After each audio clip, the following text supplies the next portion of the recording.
ಮೂರು ಜನರನ್ನ ಕೊಂದು ಆನಂತರ ತಾನೂ ಕೂಡ ಆತ್ಮಹತ್ಯೆಗೆ ಶರಣಾಗಿರುವಂತಹ ಘಟನೆ ಬೆಂಗಳೂರಿನಲ್ಲಿ ನಡೆದಿದೆ.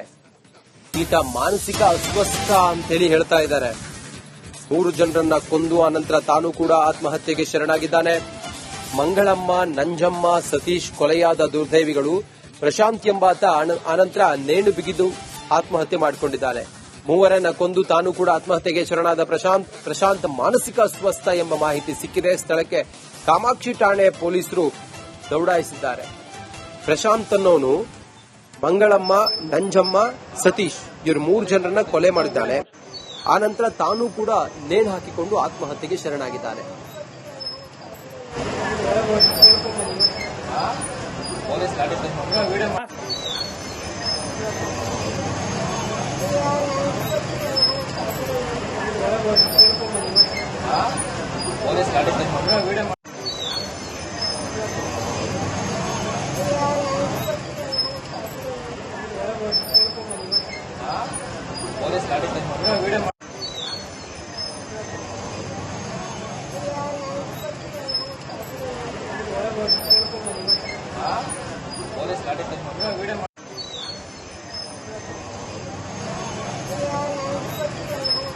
ಹೆಚ್ಚಿನ ಮಾಹಿತಿಯೊಂದಿಗೆ ನಮ್ಮ ಪ್ರತಿನಿಧಿ ಅಭಿಷೇಕ್ ಜೈಶಂಕರ್ ನೇರ ಸಂಪರ್ಕದಲ್ಲಿದ್ದಾರೆ. ಅಭಿಷೇಕ್, ಸದ್ಯ ಘಟನೆ ನಡೆದ ಸ್ಥಳದಲ್ಲಿ ತಾವಿದ್ದೀರಿ. ಸದ್ಯಕ್ಕೆ ಏನಿದೆ ಅಲ್ಲಿಂದ ಮಾಹಿತಿ? Over to you.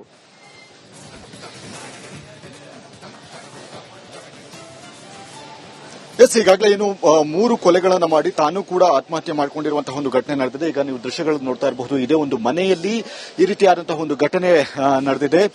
Nanjamma, Manjamma, Satish ಅನ್ನುವಂತಹ ಮೂರು ಜನ ವ್ಯಕ್ತಿಗಳನ್ನ ಹತ್ಯೆಯನ್ನ ಮಾಡಿ ನಂತರ ಪ್ರಶಾಂತ್ ಅನ್ನುವಂತಹ ವ್ಯಕ್ತಿ ಏನಿದ್ದಾನೆ ಆತ ಮನೆಯಲ್ಲಿ ನೇಣಿಗೆ ಶರಣಾಗುವಂತಹ ಒಂದು ಇದನ್ನು ಕೂಡ ಮಾಡಿಕೊಂಡಿರುವಂತದ್ದು. ಈಗಾಗಲೇ ಈ ಸಂಬಂಧವಾಗಿ ಕಾಮಾಕ್ಷಿಪಾಳ್ಯ ಪೊಲೀಸರು ಸ್ಥಳಕ್ಕೆ ಆಗಮಿಸಿ ಇಲ್ಲಿರುವಂತಹ ಒಂದಷ್ಟು ಮಾಹಿತಿಯನ್ನು ಕಲೆ ಹಾಕುವಂಥದ್ದು ಮತ್ತೆ ಸ್ಪಾಟ್ ಇನ್ವೆಸ್ಟಿಗೇಷನ್ ಅಂತ ಏನು ಹೇಳಲಾಗುತ್ತೆ ಅದೆಲ್ಲವನ್ನು ಕೂಡ ಪ್ರಕ್ರಿಯೆಯನ್ನು ಮುಗಿಸುವಂತಹ ಒಂದು ಕೆಲಸಗಳನ್ನು ಕೂಡ ಮಾಡ್ತಾರೆ. ಎಕ್ಸಾಕ್ಟ್ ಆಗಿ ಏನಾಗಿದೆ ಅನ್ನುವಂತಹ ವಿಚಾರಗಳು ಮುಂದಿನ ಹಂತದ ತನಿಖೆಯಲ್ಲಿ ಗೊತ್ತಾಗಬೇಕಾಗುತ್ತೆ. ಈಗ ಸದ್ಯದ ಮಟ್ಟಿಗೆ ಕೌಟುಂಬಿಕ ಕಲಹ ಅಂತ ಹೇಳಲಾಗ್ತಾ ಇದೆ. ಆದರೆ ಅಕ್ಕಪಕ್ಕದ ಸ್ಥಳೀಯರನ್ನು ಕೂಡ ಒಂದು ವಿಚಾರಣೆ ನಡೆಸುವಂತಹ ಮುಖಾಂತರ ಎಕ್ಸಾಕ್ಟ್ ಆಗಿ ನಡೆದ ಘಟನೆಯ ಬಗ್ಗೆ ವಿವರಣೆಯನ್ನು ತೆಗೆದುಕೊಳ್ಳುವಂತಹ ಒಂದು ಪ್ರಕ್ರಿಯೆಗಳನ್ನು ಕೂಡ ಈಗಾಗಲೇ ಕಾಮಾಕ್ಷಿಪಾಳ್ಯ ಪೊಲೀಸರು ಮಾಡ್ತಾ ಇದ್ದಾರೆ ಅಂತಾನೆ ಹೇಳಬಹುದಾಗಿದೆ.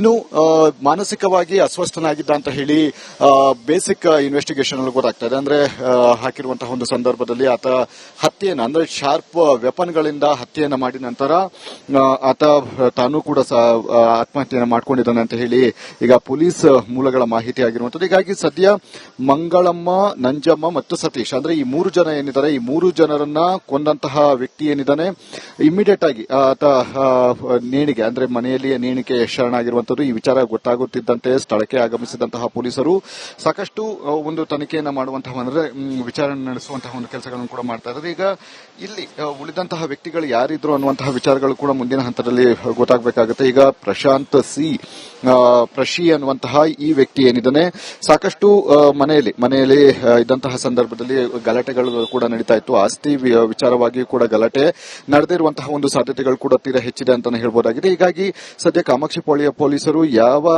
ಒಂದು ನಿಟ್ಟಿನಲ್ಲಿ ಈಗಾಗಲೇ ಅಕ್ಯೂಸ್ಗಳು ಅಂದ್ರೆ ಈ ರೀತಿಯಾದಂತಹ ಹೆಲ್ತ್ ಅಂದ್ರೆ ಎಕ್ಸಾಕ್ಟ್ ಆಗಿ ರೀಸನ್ ಏನು ಅನ್ನುವಂತಹ ವಿಚಾರಗಳು ಕೂಡ ಗೊತ್ತಾಗಬೇಕಾಗುತ್ತೆ. ಈಗ ಸದ್ಯದ ಮಟ್ಟಿಗೆ ಪ್ರಶಾಂತ್ ಅನ್ನುವಂತಹ ವ್ಯಕ್ತಿ ಈ ರೀತಿಯಾದಂತಹ ಒಂದು ಕೃತ್ಯವನ್ನು ಎಸಗಿದ್ದಾನೆ ಅಂತ ಹೇಳಿ ಆಗ್ತಾ ಇರುವಂತದ್ದು. ಇಲ್ಲಿ ಪ್ರಮುಖವಾಗಿ ಆತ ಮಾನಸಿಕ ಅಸ್ವಸ್ಥ ಅಂತ ಹೇಳಲಾಗ್ತಾ ಇದೆ. ಈಗಾಗಲೇ ಈ ಸಂಬಂಧವಾಗಿ ಅವರ ಕುಟುಂಬಸ್ಥರು ಏನಿದ್ದಾರೆ ಅವರಿಗೂ ಕೂಡ ಅವರಿಂದಲೂ ಕೂಡ ಇದನ್ನ ಮಾಹಿತಿಯನ್ನು ಕಲೆ ಹಾಕುವಂತಹ ಕೆಲಸಗಳನ್ನು ಕೂಡ ಮಾಡ್ತಾರೆ. ಇನ್ನು ಮಂಗಳಮ್ಮ 55 ವರ್ಷ ಮದರ್ ಅಂದ್ರೆ ತಾಯಿ ಆಗಿರ್ತಾರೆ. ಗಾರ್ಮೆಂಟ್ ಫ್ಯಾಕ್ಟರಿಲಿ ಕೆಲಸವನ್ನ ಮಾಡ್ಕೊಂಡಿರ್ತಾರೆ. ನಂಜಮ್ಮ ಅನ್ನುವಂತಹ ಮತ್ತೊಬ್ಬ ಮಹಿಳೆ ಅಂದ್ರೆ ಅವರು ಪ್ರಶಾಂತ್ನ ಅಜ್ಜಿ 65 ವರ್ಷ ಆಕೆಗೆ.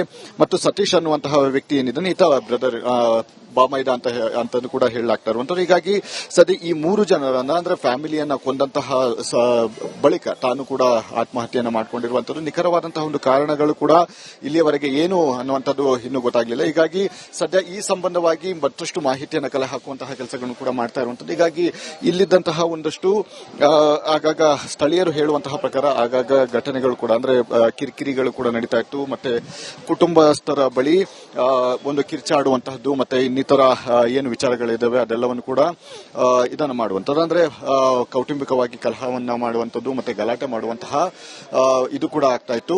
ಈಗ ಸದ್ಯ ಸ್ಥಳಕ್ಕೆ ಪೊಲೀಸರು ಕೂಡ ಆಗಮಿಸಿದ್ದಾರೆ. ಎಕ್ಸಾಕ್ಟ್ ಆಗಿ ಏನು ವಿಚಾರ ಅನ್ನುವಂತಹ ಮಾಹಿತಿಯನ್ನು ಕಲೆ ಹಾಕುವಂತಹ ಕೆಲಸಗಳನ್ನು ಕೂಡ ಮುಂದಿನ ಹಂತದಲ್ಲಿ ಮಾಡಲಿದ್ದಾರೆ ಅಂತಾನೆ ಹೇಳ್ಬೋದು. ಈಗ ಆಂಬ್ಯುಲೆನ್ಸ್ ಕೂಡ ಬಂದಿದೆ. ಸ್ಥಳದಲ್ಲಿ ಒಂದಷ್ಟು ಸೋಕೋ ಟೀಮ್ಗಳು ಮತ್ತು ಏನಿದೆ ಅಂದ್ರೆ ಈ ಒಂದು ಪ್ರಕ್ರಿಯೆಗಳೇನಿದೆ ಅಂದ್ರೆ ಪೊಲೀಸ್ ಪ್ರೊಸೀಜರ್ಗಳೇನಿದೆ ಅದೆಲ್ಲವನ್ನು ಕೂಡ ಮಾಡುವಂತಹ ಮುಖಾಂತರ ಮುಂದಿನ ಒಂದು ಹಂತದ ಇದನ್ನ ಮಾಡಿಕೊಂಡು ಮತ್ತೆ ಅವರನ್ನ ಒಂದಷ್ಟು ಶವವನ್ನ ರವಾನೆ ಅಂದ್ರೆ ನಂತರ ಪೋಸ್ಟ್ ಮಾರ್ಟಮ್ಗೆ ರವಾನೆ ಮಾಡಿ ಪೋಸ್ಟ್ ಮಾರ್ಟಮ್ ವರದಿ ಕೂಡ ಬರಬೇಕಾಗುತ್ತೆ. ಈಗ ಯಾವ ವೆಪನ್ ನಿಂದ, ಯಾವ ಶಾರ್ಪ್ ವೆಪನ್ ನಿಂದ ಈ ರೀತಿಯಾದಂತಹ ಒಂದು ಕೃತ್ಯವನ್ನು ಎಸಗಿದೆ ಅನ್ನುವಂಥದ್ದು ಮುಂದಿನ ಹಂತದಲ್ಲಿ ಕಾದು ನೋಡಬೇಕಾಗಿದೆ. ಇಲ್ಲಿ ಸ್ಥಳೀಯರು ಮತ್ತೆ ಪೊಲೀಸರು ಹೇಳುವಂತಹ ಪ್ರಕಾರ ಅಲ್ಲಿ ಮನೆಯಲ್ಲಿ ಇದ್ದಂತಹ ಕೆಲವೊಂದು ವೆಪನ್ಗಳೇನಂದ್ರೆ ಚಾಕುಗಳೇನಿದೆ ಆ ಚಾಕುವಿನಿಂದ ತಲೆ ಭಾಗಕ್ಕೆ, ಹೊಟ್ಟೆ ಭಾಗಕ್ಕೆ, ಕುತ್ತಿಗೆಗೆ ಒಂದು ಇದನ್ನ ಮಾಡ್ಕೊಂಡಿರೋ ಅಂದ್ರೆ ಸ್ಟ್ಯಾಬ್ ಮಾಡಿರುವಂತಹ ಒಂದು ಕಾರಣದಿಂದಾಗಿ ಈ ರೀತಿಯಾದಂತಹ ಒಂದು ಕೃತ್ಯವನ್ನು ಎಸಗಿದ್ದಾರೆ ಅಂತಾನೆ ಹೇಳ್ಬೋದಾಗಿದೆ. ಈಗ ಸದ್ಯ ನೋಡ್ತಾ ಇರಬಹುದು ನಿಮ್ಮ ಕ್ರೈಮ್ ಸೀನ್ ಅಲ್ಲಿ ಸಂಪೂರ್ಣವಾಗಿ ಲಾಕ್ ಮಾಡಲಾಗಿದೆ. ಯಾರು ಕೂಡ ಪ್ರವೇಶ ಮಾಡದ ರೀತಿಯಲ್ಲಿ ಲಾಕ್ ಅನ್ನ ಮಾಡಲಾಗಿದೆ. ಆ ಲಾಕ್ ಮಾಡಿದಂತಹ ಸಂದರ್ಭದಲ್ಲಿ ಯಾರನ್ನು ಕೂಡ ಬಿಡೋದಿಲ್ಲ. ಮತ್ತೆ ಕೆಲವೊಂದು ಎವಿಡೆನ್ಸ್ ಗಳು ಬೇಕಾಗುತ್ತೆ. ಅಂದ್ರೆ ಮೇಲ್ನೋಟಕ್ಕೆ ಈ ರೀತಿಯಾದಂತಹ ಒಂದು ಹತ್ಯೆ ನಡೆದಿದೆ ಅಂತ ಹೇಳಿ ಗೊತ್ತಾದ್ರೂ ಕೂಡ ಮೇಲ್ನೋಟಕ್ಕೆ ಇದರ ಬಗ್ಗೆ ತನಿಖೆಯನ್ನು ನಡೆಸಬೇಕು ಮತ್ತು ಎಕ್ಸಾಕ್ಟ್ ಆಗಿ ಏನಾಗಿದೆ ಅನ್ನುವಂತಹ ವಿಚಾರಗಳು ಸಂಪರ್ಕದಲ್ಲಿರಿ. ಅಭಿಷೇಕ, ಮತ್ತೊಂದು ಅಪ್ಡೇಟ್ ಸಿಗ್ತಾ ಇದೆ. ಕಾಮಾಕ್ಷಿ ಪಾಳ್ಯದ ಕೊಟ್ಟಿಗೆ ಪಾಳ್ಯದಲ್ಲಿ ತ್ರಿವಳಿ ಕೊಲೆ ಪ್ರಕರಣ ಇದು. ತಾಯಿ, ಅಜ್ಜಿ ಮತ್ತು ಮಾವನನ್ನ ಕೊಂದು ಪ್ರಶಾಂತ್ ಅನ್ನೋರು ಆತ್ಮಹತ್ಯೆಯನ್ನ ಮಾಡಿಕೊಂಡಂತ ಪ್ರಕರಣ. ಆಗಾಗ ಕೌಟುಂಬಿಕ ಕಲಹ ನಡೀತಾ ಇದ್ದ ಮಾಹಿತಿ ಈಗ ಲಭ್ಯವಾಗಿದೆ. ಸ್ಥಳದಲ್ಲಿ ಸೋಕೋ ಟೀಮ್ ಪರಿಶೀಲನೆಯನ್ನ ಮಾಡುತ್ತಿದೆ. ಕಾಮಾಕ್ಷಿ ಪಾಳ್ಯದ ಕೊಟ್ಟಿಗೆ ಪಾಳ್ಯದಲ್ಲಿ ನಡೆದಂತಹ ಟ್ರಿಪಲ್ ಮರ್ಡರ್. ತಾಯಿ, ಅಜ್ಜಿ ಮತ್ತು ಮಾವನನ್ನ ಕೊಂದು ಆನಂತರ ಆ ವ್ಯಕ್ತಿ ಕೂಡ ಆತ್ಮಹತ್ಯೆಗೆ ಶರಣಾಗಿದ್ದ. ಘಟನೆಯ ಹಿನ್ನೆಲೆಯನ್ನ ಗಮನಿಸಿದಾಗ ಕೌಟುಂಬಿಕ ಕಲಹ ನಡೀತಾ ಇತ್ತು ಇವರ ಮನೆಯಲ್ಲಿ ಅನ್ನೋದು ಈಗ ಪ್ರಾಥಮಿಕವಾದ ಮಾಹಿತಿ ಲಭ್ಯವಾಗಿದೆ. ಸದ್ಯ ಪೊಲೀಸರು ತನಿಖೆಯನ್ನು ಮುಂದುವರೆಸಿದ್ದಾರೆ.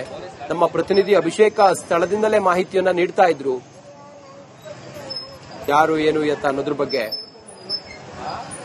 ಮತ್ತೆ ಸಂಪರ್ಕದಲ್ಲಿ ಪ್ರತಿನಿಧಿ ಅಭಿಷೇಕ್ ಇದ್ದಾರೆ. ಅಭಿಷೇಕ, ಘಟನೆಗೆ ಕಾರಣ ಏನು ಎತ್ತ ಅನ್ನೋದ್ರ ಬಗ್ಗೆ ನೋಡಿದಾಗ ಕೌಟುಂಬಿಕ ಕಲಹ ಇತ್ತು ಅವರ ಫ್ಯಾಮಿಲಿಯಲ್ಲಿ ಅನ್ನೋದು ತಿಳಿದು ಬಂದಿದೆ. ಸದ್ಯ ಕೌಟುಂಬಿಕ ಕಲಹ 3 ಜನರನ್ನ ಕೊಲ್ಲುವ ಹಂತಕ್ಕೆ ಹೋಗುತ್ತೆ ಅಂತ ಹೇಳಿದ್ರೆ ಅಂತದ್ ಏನಿತ್ತು? ಏನಾದ್ರೂ ಪ್ರಾಥಮಿಕವಾಗಿ ಅಕ್ಕಪಕ್ಕ ಮನೆಯವರು ಅಥವಾ ಪೊಲೀಸರ ತನಿಖೆ ವೇಳೆ ಏನಾದ್ರೂ ಡೀಟೇಲ್ ಮಾಹಿತಿ ಸಿಕ್ಕಿದೆಯಾ ಅಭಿಷೇಕ್?